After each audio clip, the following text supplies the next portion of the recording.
tell me that I'm never. Halo semua, salam sejahtera Malaysia. Baru-baru ini kita dikejutkan dengan dakwaan daripada PAS. Kononnya ada perbincangan kerjasama bersama UMNO ataupun BN untuk menghadapi PRU 16. Namun perkara ini dinafikan oleh Ashraf Wajdi Dusuki. Namun kita menantikan pengakuan sebenar daripada ketua, iaitu Presiden UMNO sendiri dan juga pengerusi Barisan Nasional selaku Timbalan Perdana Menteri Ahmad Zahid Hamidi. Apa sebenarnya cerita yang sahih? Nah, ini pengakuan daripada Zahid Hamidi sendiri yang pasti mengejutkan semua kepimpinan politik, terutamanya PAS. Kalau Zahid kata ataupun nafikan ada perbincangan, adakah PAS sebenarnya menipu? Itu menjadi persoalannya. Menurut Zahid Hamidi, satu perkongsian daripada Malaysia Kini bertarikh 23 Julai, tiada rundingan PAS dan UMNO. Inilah jawapan Zahid Hamidi yang dinantikan ramai. Jadi nak cakap UMNO dan PAS akan bekerja sama, sedangkan Zahid sebelum ini telah membuat kenyataan. Selagi PAS dikemudi oleh presidennya, Tan Sri Abdul Hadi Awang, UMNO tidak akan mengadakan kerjasama ataupun rundingan bersama PAS. Jadi saudara-saudara, menurut kenyataan Zahid, tiada rundingan PAS dan UMNO. Presiden UMNO Ahmad Zahid Hamidi menegaskan tiada pertemuan maupun perbincangan antara parti itu dengan PAS bagi membentuk kerjasama dalam pilihan raya. Malah Ahmad Zahid berkata, dia secara peribadi tidak bertemu dengan mana-mana pemimpin parti musuh tradisi mereka itu. Mereka, PAS, tidak berjumpa dengan saya, katanya kepada pemberita di Shah Alam. Ketua Penerangan PAS Ahmad Fadli Syari berkata, wujud perbincangan antara parti itu dan UMNO bagi membincangkan kerjasama dalam PRU akan datang. Dakwanya, beberapa siri pertemuan tidak rasmi diadakan membabitkan pemimpin utama kedua-dua parti yang antara lain bagi menyatukan kembali undi Melayu. Fadli mendakwa pemimpin utama UMNO itu meluahkan rasa serba salah bekerja sama dalam kerajaan yang didakwa merugikan. Jadi persoalannya, siapakah pemimpin utama itu yang sudah berjumpa dengan UMNO, kalaulah ada? Dan dalam pertemuan itu mereka mengharapkan agar kerjasama bersama dengan PAS dapat bersatu kembali. Cuma mereka tidak berani, ingin melawan apa yang diputuskan Presiden UMNO, katanya. Bagaimanapun, Zahid yang juga Timbalan Perdana Menteri berkata, jikapun ada pertemuan, ia bukan secara rasmi. Jika ada pun, mungkin itu pendekatan yang dibuat secara pribadi, bukan rasmi. Pada 8 Julai, Zahid menyatakan pendiriannya untuk tidak bekerja sama semula dengan PAS selagi Abdi Hadi Awang menjadi presiden.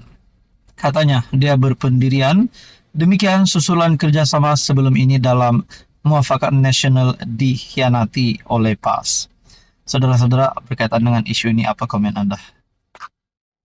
Halo semua, salam sejahtera Malaysia, tuan-tuan dan puan-puan. Ini satu lagi isu hangat, satu lagi pendedahan baru yang pasti mengejutkan semua pihak, terutamanya kepimpinan politik yang cuba jatuhkan Anwar Ibrahim, cuba untuk menyerang Anwar Ibrahim. Baru-baru ini kita dikejutkan dengan himpunan yang memprotes kerajaan, bahkan sehingga banyak serangan yang diterima oleh PMX. Namun saudara-saudara, apa yang akan berlaku kepada pelaku-pelaku ini yang cuba untuk menjatuhkan kerajaan, yang cuba untuk menyerang Anwar Ibrahim? Saudara-saudara, melalui satu perkongsian terkini daripada Malaysia Kini pada 22 Julai, Polis Siasat, ucapan peguam dakwa Anwar scammer. Nah, Anda lihat apa nasib kepada individu ini. Polis hari ini menyiasat seorang peguam di bawah Akta Hasutan 1948 berhubung ucapannya pada Perhimpunan Anti Kerajaan yang menggelar Perdana Menteri Anwar Ibrahim sebagai skamer kerana gagal mengotakkan janji. Penganjur Himpunan Rakyat Lawan Anwar, Muhammad Rafiq Rashid Ali berkata, dia dipanggil untuk memberi keterangan di Ibu Pejabat Polis Daerah Kangar susulan laporan yang dibuat di Perlis oleh pertubuhan bukan kerajaan, NGO yang tidak dinamakan. Tajuk ucapan skamer Anwar skamer ini rupa-rupanya telah pun mendapat perhatian daripada beberapa NGO. Salah satu NGO di Perlis telah buat laporan polis terhadap saya dan siasatan di bawah Seksyen 4 dalam kurungan 1 Akta Hasutan 1948 bersama Seksyen 233 Akta Komunikasi dan Multimedia dan juga Seksyen 505 B Kanun Keseksaan, katanya dalam sidang media di Ibu Pejabat Polis di Bukit Aman, Kuala Lumpur. Pada 29 Jun lalu, kira-kira 400 peserta berhimpun di Putrajaya bagi menyuarakan rasa tidak puas hati mereka terhadap kerajaan pimpinan Anwar. Rafiq yang turut berucap dalam perhimpunan itu menyebut mengenai 6 penipuan utama, termasuk penggunaan berterusan undang-undang lapuk seperti Akta Hasutan terhadap pengkritik kerajaan, sedangkan PH pada suatu ketika dahulu berjanji memasukkan undang-undang drakonian itu. Rafiq turut mempersoalkan janji kerajaan menentang rasuah, bermula dengan sokongan terhadap Presiden UMNO Ahmad Zahid selepas 47 pertuduhan rasuah terhadapnya digugurkan. Dalam perkembangan terkini, Rafiq dalam ucapannya mengulangi gesaan agar kerajaan bertindak selari dengan sokongan terhadap perjuangan rakyat Palestin. Saudara-saudara, saya tak nak mengulas lanjut berkaitan dengan artikel ini, namun inilah berlaku kepada Muhammad Rafiq Ali, penganjur Himpunan Rakyat Lawan Anwar.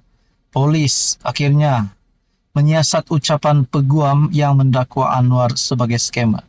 Dan disebut juga di sini berkaitan dengan pertuduhan Zahid 47 pertuduhan rasuah terhadapnya digugurkan.